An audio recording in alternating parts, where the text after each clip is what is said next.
Coach Jay Thomas, Demon football coach, wearing a smile as he always is, but the smile is a little easier today than it has been. Coming off a big win over Kentucky Wesleyan, dominating victory for the Demons, and now heading back into Southland Conference play with another road game. But First things first, let's talk about that win over Kentucky Wesleyan. Could you have drawn it up any better? No, not really. It was it's a great feeling.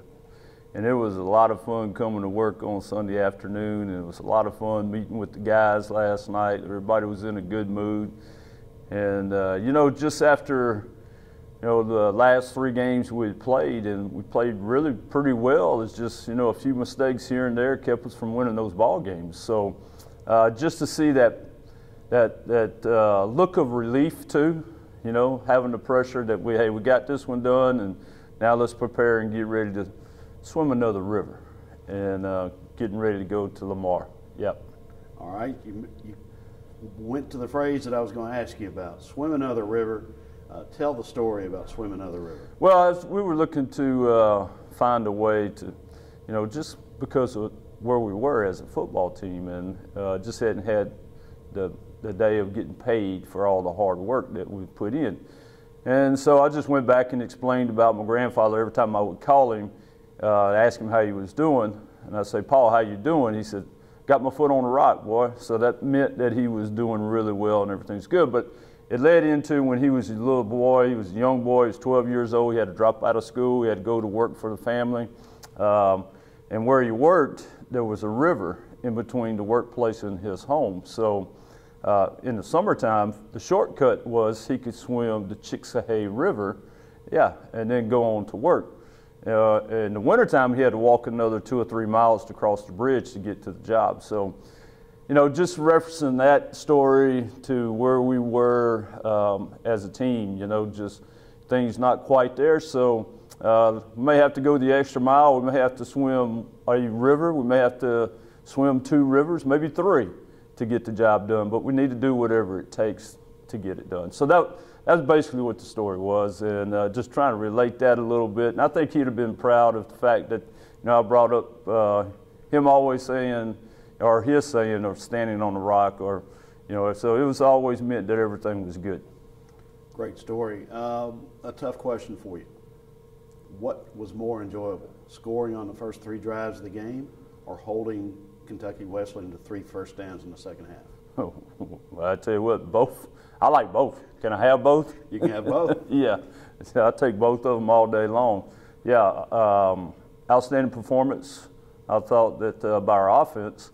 Now, this thing could have been done real early. We had a few penalties, holding penalties out on perimeter. We had some perimeter runs that were called back. Finally got away from that nonsense, and we got into a rhythm offensively.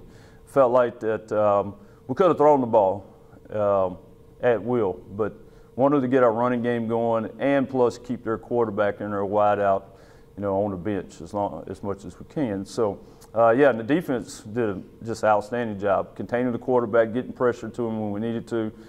Didn't do a whole lot within the game plan. Just wanted to line up, play zone, and let our guys play football, and not beat ourselves. And I thought our cornerback play was really good. They had their hands full with those guys. Good receivers. Okay, now you turn your attention to Lamar, a team that's 2-3. It's won its last 2 games, conference games in convincing fashion after playing a tough early non-conference schedule. The Cardinals have the premier offensive player in the league, All-America running back Cade Harrington. The Demons beat them here in Turpin Stadium last year, 48-35. What are we looking for Saturday night in Beaumont? Yeah, everything starts with Cade. It's not just a run game, but it's the pass game as well. Trying to get him out of the backfield and do different things with him. They move him out at wide out and bring him across in the jet sweep. They're screening the ball to him, flaring the ball to him, everything they can to get him the ball. And he's very dynamic and a big part of their offense. So we're going to have to do a really good job. I think that, if you get Cade wrapped up, then that's, 50, maybe even 70% of their offense right there. And then force, who I think Earp's a very good quarterback, in our league, and they have good receivers. But we got to get it to where they're one-dimensional if we can. And it's going to be a large, tough chore for our defense. But I know we got the guys who can get that done. And then, of course, defensively, they're very talented. Play an 8-man front. That's 4 down on the line of scrimmage, and so it's going to be a big challenge once again for our offensive line. We need to be able to run the football to set up some pass. So I think it's 2 teams that are evenly matched in a lot of the areas. Just looking at the stats last night, very close, like us in Southeastern. I mean, a lot of us in our league. So you know, we have to go on the road and play at their place. I think they've been looking forward to this because they had to come here 2 years in a row.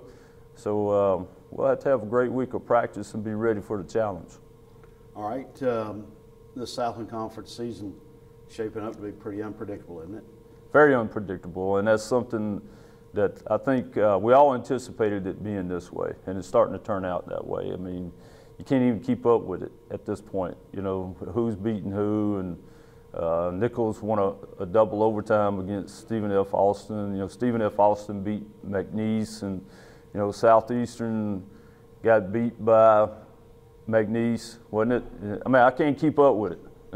It's just, it's all over the place right now. So our opportunity, we just got to worry about what we do and get this win, get ourselves back into conference play, and then we have McNeese coming, you know, in 2 weeks here for homecoming. So the opportunity's there.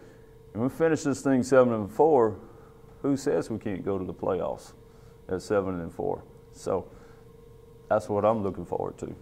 I like the way you think. Yes, sir. It's on to the dentist. On to the dentist, yes, right now. From one hot chair to another. Thanks, Coach. All right.